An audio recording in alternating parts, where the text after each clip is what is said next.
Hello everybody, welcome to my YouTube channel science class Bangla. আজ অনেক দিন পর আমি আবার তোমাদের সামনে এসেছি। আশা করি তোমরা প্রত্যেকেই ভালো আছো।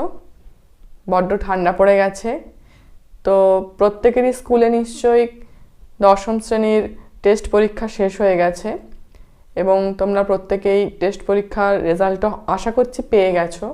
নিশ্চয়ই ভালো রেজাল্টও হয়েছে। লাইফ সায়েন্সে কেমন কার নাম্বার এসছে সবাই একটু কমেন্ট করে আমাকে জানাবে টেস্ট পরীক্ষায়, এবং তোমাদের কি কি সাজেশান দরকার সেটা একটু আমাকে বলবে। অনেকদিন তোমাদের মাঝে আসতে পারিনি, একটু সমস্যা ছিল। তো আবার আমি তোমাদেরকে রীতিমতো যে সাজেশানগুলো দরকার জীবন বিজ্ঞানের ওপর, এবং যে চ্যাপ্টার থেকে প্রশ্নগুলো বেশি আসবে বা শর্ট কোশ্চেনগুলো কীরকম ধরনের আসবে সেগুলো নিয়ে ডিটেলসে আমি আবার তোমাদের সঙ্গে আলোচনা করব। কোন কোন চ্যাপ্টারটা বুঝতে এখনও তোমাদের অসুবিধা আছে সেটা কিন্তু আমাকে অবশ্যই কমেন্টে জানাবে, কারণ পরীক্ষাটা কিন্তু খুব সামনেই এগিয়ে আসছে। ফেব্রুয়ারি মাসের ফার্স্ট উইকেই পরীক্ষা শুরু।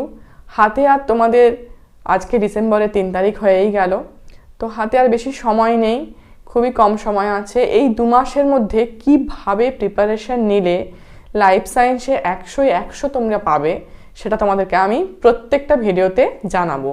তার জন্য অবশ্যই চ্যানেলটা সাবস্ক্রাইব করে নোটিফিকেশান বেলটা কিন্তু প্রেস করবে। এই সায়েন্স ক্লাস বাংলা চ্যানেলে তোমাদের প্রত্যেকটি চ্যাপ্টারের কিন্তু ডিটেলসে আলোচনা করা আছে, তো আমি আবারও সেটা আলোচনা করব। এখন হয়তো সবটা অতটা ডিটেলসে আলোচনা করা সম্ভব নয়, কারণ যেহেতু পরীক্ষাটা খুব সামনে এসে গেছে। এখন আমি যেটা আলোচনা করব সেটা হচ্ছে প্রত্যেকটা চ্যাপ্টার থেকে কি ধরনের প্রশ্নগুলো আসবে। আমরা জানি আমাদের 5টা চ্যাপ্টার আছে। ফার্স্ট চ্যাপ্টার যেমন আছে জীবজগতের নিয়ন্ত্রণ এবং সমন্বয়, সেখানে ফার্স্টেই আছে উদ্ভিদের চলন। তো উদ্ভিদের চলন থেকে কি ধরনের প্রশ্ন আসতে পারে?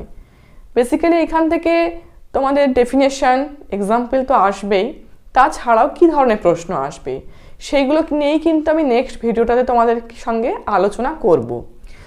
আর তারপরেই আছে তোমাদের হরমোন, উদ্ভিদ হরমোন। ফার্স্টে উদ্ভিদ হরমোন, তারপরে হচ্ছে প্রাণী হরমোন। তো উদ্ভিদ হরমোনের মধ্যে তোমাদের বেসিক্যালি 3টে জিনিস পড়তে হয়, একটা অক্সিন, একটা জিব্বেরেলিন, একটা হচ্ছে সাইটোকাইনিন। তাহলে এই অক্সিন, জিব্বেরেলিন, সাইটোকাইনিন এই 3টে হরমোনের বেসিক আইডিয়া, 3টে হরমোনের সংজ্ঞা, উৎস, কাজ এবং 3টে হরমোনের রাসায়নিক নাম, এই প্রত্যেকটা কিন্তু খুঁটিনাটিভাবে পড়তে হবে। আমি এগুলো সমস্ত তোমাদের পার্ট করে ছোট ছোট পার্ট করে প্রত্যেকটা ভিডিওতে ডিটেলসে আলোচনা করে দেবো। যেহেতু সময়টা খুব কম, সেহেতু শুধু জিস্ট করে তোমাদেরকে বিষয়টা বলে দেবো, যাতে তোমাদের পরীক্ষার হলে খুব সহজেই মনে পড়ে যায় এবং তোমরা খুব সুন্দরভাবে লিখে আসতে পারো। আর তারপরেই আছে প্রাণী হরমোন। প্রাণী হরমোনের মধ্যে কিন্তু প্রচুর শর্ট কোশ্চেন আছে। ফুল ফর্মগুলো খুব ভালোভাবে পড়তে হবে। তার সঙ্গে প্রত্যেকটা হরমোন কোথা থেকে রিলিজ হচ্ছে, কোন গ্রন্থির ওপর গিয়ে কাজ করছে, এবং সেই গ্রন্থি থেকে কী ধরনের হরমোন আবার ক্ষরণ হচ্ছে, এবং প্রতিটা হরমোনের অভাবজনিত যে লক্ষণ, মানে বেশি ক্ষরণ হলে কি হবে, কম ক্ষরণ হলে কি হবে, সেগুলো কিন্তু তোমাদের ডিটেলসে জানতে হবে। তো ইতিমধ্যে তোমাদের এই যে জায়গাগুলো হয়তো কমপ্লিট হয়ে গেছে, কিন্তু আমি চাইছি তোমাদেরকে এই জায়গাগুলো থেকে কী ধরনের প্রশ্ন আসবে সেগুলোকে বারবার প্র্যাকটিস করাতে এবং সেই জায়গাগুলো থেকে বারবার ইনফরমেশান দিতে। নেক্সট হচ্ছে তোমাদের চ্যাপ্টারটা যেটা আছে স্নায়ুতন্ত্র। স্নায়ুতন্ত্র থেকে তো তোমাদের ছবি আসতে পারে, এবারে নিউরনের ছবিটা খুবই গুরুত্বপূর্ণ, এবং এইখান থেকে চোখের থেকে প্রশ্ন আসবে। কেন্দ্রীয় স্নায়ুতন্ত্র, মস্তিষ্ক, সুষুম্নাকাণ্ড, এইখান থেকেও কিন্তু প্রশ্ন আসবে। আর লাস্ট পার্টে হচ্ছে গমন, মানে ফার্স্ট চ্যাপ্টারে লাস্ট পার্টটা হচ্ছে গমন। এইখান থেকেও কিন্তু তোমরা 2 নম্বরের প্রশ্ন অবশ্যই পাবে। আমরা এটা প্রত্যেকেই জানি যে ফার্স্ট যে চ্যাপ্টারটা, এই ফার্স্ট চ্যাপ্টারটাতে কিন্তু বেশি আসে MCQ, শূন্যস্থান পূরণ, সত্য মিথ্যা, স্তম্ভ মেলানো এবং এক কথায় উত্তর এবং 2 নম্বরের প্রশ্ন। এখান থেকে কিন্তু 5 নম্বরে কেবলমাত্র একটি ছবি আসে। এখান থেকে 5 নম্বরে বড় প্রশ্ন কিছু আসে না। সেই জন্য এই চ্যাপ্টারটাকে খুব ভালোভাবে আয়ত্ত করতে হবে, কারণ শর্ট কোশ্চেনের জন্য আমাকে প্রত্যেকটা টপিক নিখুঁতভাবে কিন্তু জানতে হবে।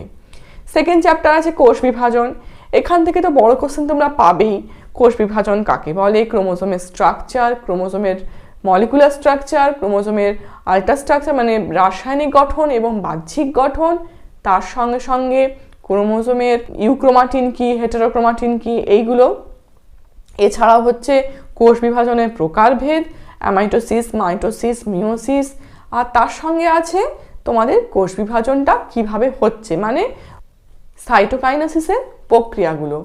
তারপর সঙ্গে তোমার থাকবে আরও আছে এখান থেকে তোমরা কি কি পড়বে না, সাইটোকাইনেসিস না হলে কি হয়, কোষ বিভাজনের তাৎপর্য কি, কোষ চক্র, এগুলো কিন্তু তোমরা এখান থেকে জানবে।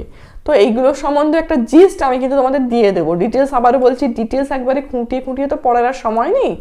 জিস্ট কী ধরনের প্রশ্নগুলো আসতে চলেছে এবং কিভাবে প্র্যাকটিস করলে খুব সহজভাবে আমরা এই উত্তরগুলো লিখতে পারবো এবং শর্ট কোশ্চেনগুলো আমরা সব সঠিকভাবে করে আসতে পারবো, সেটাই কিন্তু আলোচনা করছি আমি। আর হচ্ছে কোষ বিভাজনের পরেই হচ্ছে জনন, উদ্ভিদের জননটা আছে, সপুষ্পক উদ্ভিদের জনন পদ্ধতি, জনুক্রম, এগুলো কিন্তু বড় প্রশ্ন হিসেবে এবার আসতে চলেছে। সপুষ্পক উদ্ভিদের জনন পদ্ধতির ছকটা যদিও গতবারে এসেছিল, কিন্তু ছবিটা তোমরা খুব ভালো করে প্র্যাকটিস করে নিও। এছাড়াও হচ্ছে অযৌন জননের প্রকারভেদগুলো, ওইগুলো কিন্তু ভালো করে একটু করবে। তারপরে আসছে বংশগতি। বংশগতি থেকে তো কিছু বলারই নেই, এখানে খুবই গুরুত্বপূর্ণ টপিক। এখান থেকে 5 নম্বর থাকবেই। হিমোফিলিয়া, থ্যালাসেমিয়া, ওইটা একটা পার্ট, ওই পার্ট থেকে একটা থাকবে। তার সঙ্গে সঙ্গে মেন্ডেলের একসংকর জনন, দ্বিসংকর জনন, এবং তোমাদের মেন্ডেলের সাফল্যের কারণ কি, মেন্ডেল কেন মটর গাছ নির্বাচন করেছিলেন, মটর গাছের 7 জোড়া বিপরীতধর্মী বৈশিষ্ট্য, প্রকট বৈশিষ্ট্য কি, প্রচ্ছন্ন বৈশিষ্ট্য কি, জেনোটাইপ, ফেনোটাইপ ইত্যাদি সবগুলোই। আরও আমি যখন টপিকগুলো নিয়ে আলোচনা করবো, ডিটেলসে বলবো, এখান থেকে কিন্তু একটা বা দুটো বড় কোশ্চেন তোমরা কিন্তু পাচ্ছই। খুব ভালো করে কিন্তু এই পার্টটাও তোমরা করে নিও এবং আমি তোমাদেরকে অবশ্যই বলে দেবো কীরকম করবে। এই 2 মাসটা হচ্ছে শুধুমাত্র নিজেকে ঘষা মাজা করে রেডি হওয়ার জন্য। আমাদের পড়া প্রত্যেকেরই হয়ে গেছে, কিন্তু আমাদের খাতাতে এমনভাবে রিপ্রেজেন্ট করতে হবে উত্তরটাকে, সেই উত্তরটা দেখে যেন পরীক্ষকের মনে হয়, মানে যিনি খাতা দেখছেন তার যেন মনে হয় এই মেয়েটা বা এই ছেলেটা সত্যি কিছু জানে, এই ডিটেলস জানে, বেসিক আইডিয়াটা এর আছে।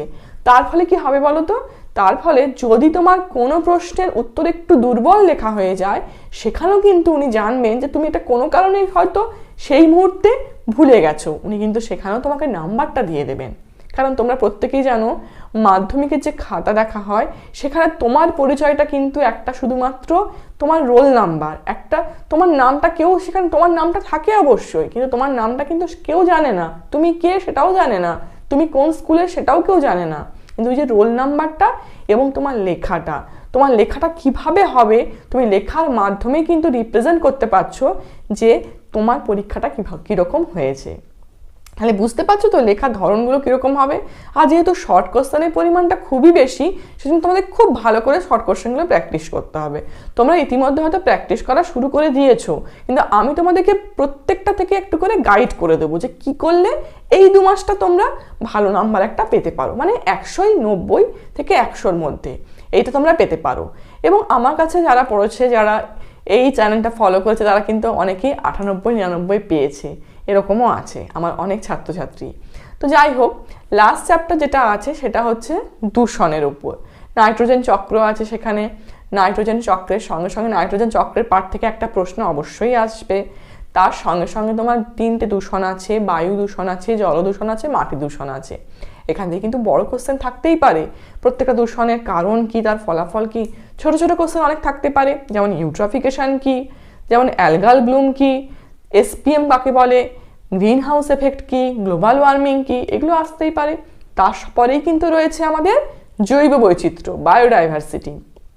বায়োডাইভার্সিটি থেকে অনেক ধরনের প্রশ্ন তোমরা পেতে পারো। জাতীয় উদ্যান, অভয়ারণ্য, biosphere reserve, game reserve, protected অঞ্চল, এগুলোর মধ্যে কিন্তু পার্থক্য করে করে উদাহরণগুলো খুব ভালো করে পড়বে এখান থেকে কিন্তু থাকবে। তারপরে জীববৈচিত্র্য হ্রাসের কারণ কি, জীববৈচিত্র্যের ফলাফল কি, সুন্দরবনের পরিবেশগত সমস্যাগুলো কি, তোমাদের কিন্তু পয়েন্টগুলো তুলে দিয়ে প্রশ্নটা আসবে, সেইভাবে তোমরা রেডি হবে। আর লাস্ট পার্টে কিন্তু রয়েছে দুটো JFM এবং PBR, এই দুটো সম্বন্ধে তোমাদের ডিটেলসে আলোচনা করে দেবো, বা যেই পয়েন্টগুলো লিখতে হবে কীভাবে লিখবে সেটা বলে দেবো। আর লাস্টে একদম আছে কিছু স্পিসিসের নাম, যেমন বাঘ, কুমির, রেড পান্ডা, সেইগুলো কেন অবলুপ্ত হয়ে যাচ্ছে, কেন বিলুপ্ত হতে চলেছে আস্তে আস্তে, তার সংখ্যা কেন কমছে, এবং সংখ্যাটা কমার সঙ্গে সঙ্গে তাদেরকে বাঁচানোর জন্য, এই পৃথিবীতে রক্ষা করার জন্য আমরা কি কি ব্যবস্থা নিচ্ছি, বন দপ্তর কি ব্যবস্থা নিচ্ছে, সরকার কি ব্যবস্থা নিচ্ছে, সেটা কিন্তু আমাদেরকে জানতে হবে। এইখান থেকে কিন্তু প্রশ্ন থাকবে। তো তোমাদের আমি বলে দেবো কিভাবে তোমরা উত্তরগুলো লিখলে প্রত্যেকটা 2 নম্বরের উত্তরে 2-এ 2 পাবে, 3 নম্বরগুলো 3-এ 3 পাবে এবং 5 নম্বরগুলোয় 5-এ 5 পাবে। তার জন্য অবশ্যই তোমরা চ্যানেলটা সাবস্ক্রাইব করে রাখবে এবং নোটিফিকেশন বেলটা প্রেস করবে। তোমাদের কোন চ্যাপ্টারে অসুবিধা আছে সেটা একটু জানাবে। তাহলে নেক্সট ক্লাসটা আমাদের হবে কি নিয়ে, ফার্স্ট চ্যাপ্টারটা নিয়ে, জীবজগতের নিয়ন্ত্রণ এবং সমন্বয়। আজ তাহলে এই পর্যন্তই। আশা করি তোমাদের ভিডিওটা ভালো লেগেছে। ভালো লাগলে অবশ্যই একটা লাইক করবে। সবাই ভালো থাকবে, ঠান্ডা পড়েছে, সুস্থ থাকবে, ভালো করে পড়াশোনা করো, টেক্সট বইটা খুব ভালো করে ফলো করো। আজ তাহলে এই পর্যন্তই। Thank you.